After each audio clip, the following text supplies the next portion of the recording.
Welcome back, fourth grade. We are on chapter 15 of Tuck Everlasting. In Tree Gap, the same moonlight silvered the roof of the Touch Me Not cottage, but inside the lamps were burning. "That's right," said the man in the yellow suit. "I know where she is." He sat back in his chair in the Foster's spotless parlor, crossing his long, thin legs, and the suspended foot began a rhythmic jiggling. He hung his hat on his knee and smiled, his eyes nearly closed. "I followed them, you see. She's with them now. As soon as I saw they'd arrived at their destination, I turned around and came directly back. I thought you'd be staying up. You've been looking for her all day, of course. It must be quite a worry." He lifted a hand then, ignoring their exclamations, and began to smooth the thin hairs of his beard. "You know," he said thoughtfully, "I've come a long way looking for a wood exactly like the one you've got next door here. And it would mean a great deal to me to own it. And how pleasant to have neighbors like yourselves. Now, understand, I wouldn't cut down many of the trees. I'm no barbarian, you can see that. No, just a few. You wouldn't find it different at all, really."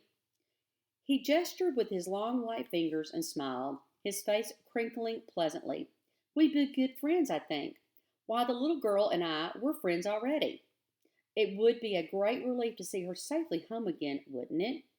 He clicked his tongue and frowned. "Dreadful thing, kidnapping. Isn't it fortunate that I was a witness? Why, without me, you might not ever have heard a word. They're rough country people, the ones that took her. There's just no telling what illiterates like that might do." "Yes," he sighed, lifting his eyebrows and smiling again. "It looks as if I'm the only person in the whole world who knows where to find her." And then the man in the yellow suit sat forward.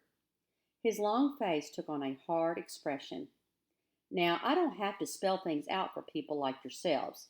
Some types, some types one comes across can't seem to cut their way through any problem, but that does make things difficult. But I don't have to explain the situation to you. I've got what you want, and you've got what I want. Of course, you might find that child without me, but you might not find her in time. So, I want the wood and you want the child. It's a trade, a simple, clear-cut trade." He looked around at the three shocked faces, he were and as if he were seeing nothing there but calm agreement, he smiled delightfully and rubbed his hands together. "Done and done," he said. "I knew right away. I said to myself, now here is a group of intelligent, reasonable people. I'm seldom wrong as a judge of character, very seldom disappointed. So, all that remains is to write it up on paper, giving me the wood, and to sign it. It's best, don't you agree, to keep things legal and tidy. The rest is easy. Nothing to it. You go for your local constable, and he and I ride out and bring back the child and the criminals." "No, oh, no, Mr. Foster, I understand your concerns, but you mustn't come along. We'll do this business my way. There now. Your terrible ordeal is as good as over, isn't it?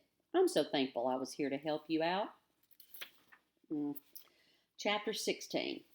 The constable was fat and he was sleepy.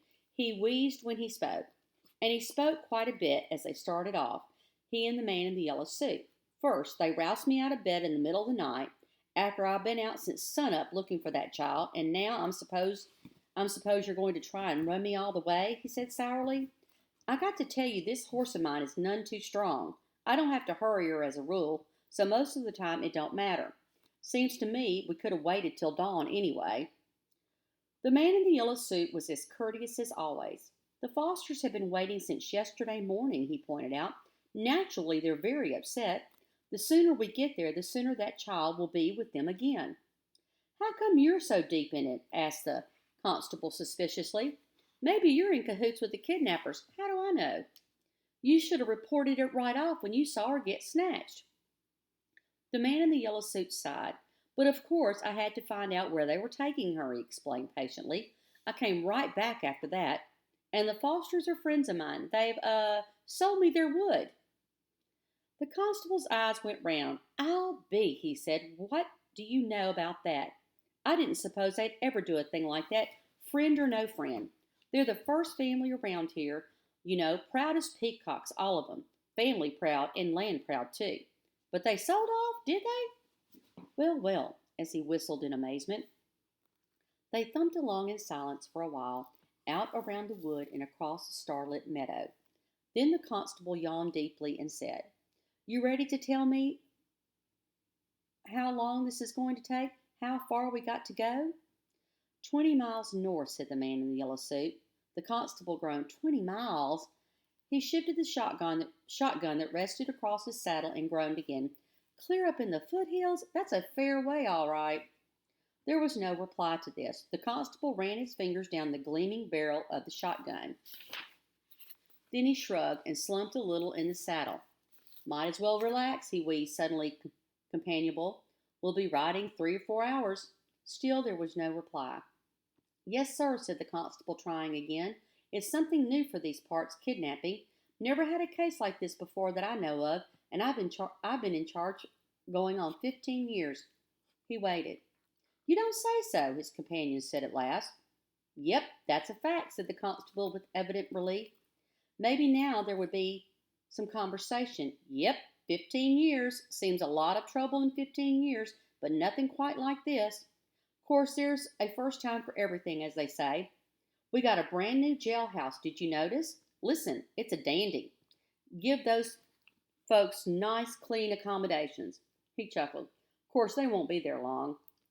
Circuit judge will be coming through next week. He'll send them over to Charlieville, most likely to the county jail. That's what they do for your serious crimes. Of course, we got a gallows of our own if we ever need it. Keeps down trouble, I think. Just having it here. Ain't ever used it before. That's because they take care of the serious stuff over to Charlieville, like I say. The constable paused to light a cigar and went on cheerfully. What you got planned for that piece of foster land? Going to clear her? Put up a house or a store, maybe? No, said the man in the yellow suit. The constable waited for more, but there was no more. His sour mood returned. He frowned and shook the ashes from his cigar. Say, he said, you're kind of a close-lipped feller, ain't you? The man in the yellow suit narrowed his eyes. His mouth, above the thin gray beard, twitched with annoyance. Look here, he said tightly. Would you mind if I rode on ahead? I'm worried about that child. I'll tell you how to get there, and I'll go ahead and keep watch. Well, said the constable, all right, if you're in such a ding-dang hurry, but don't do nothing till I get there. These folks are likely dangerous. I'll try to keep up, but this horse of mine, she's none too strong. Don't see as how I could get her to gallop, even if I tried. That's right, said the man in the yellow suit, so I'll go on ahead and wait outside the house till you get there. He explained the route carefully, then dug his heels into the flanks of the fat old horse, cantering off into the darkness where just a hint of dawn glowed on the edge of the hills far ahead. The constable chewed on the end of his cigar. He said to his horse. Did you get a gander at that suit of clothes? Oh, well, it takes all kinds, they say. And he followed slowly after yawning, the gap between him and the man ahead lengthening with every mile. I'll see you soon.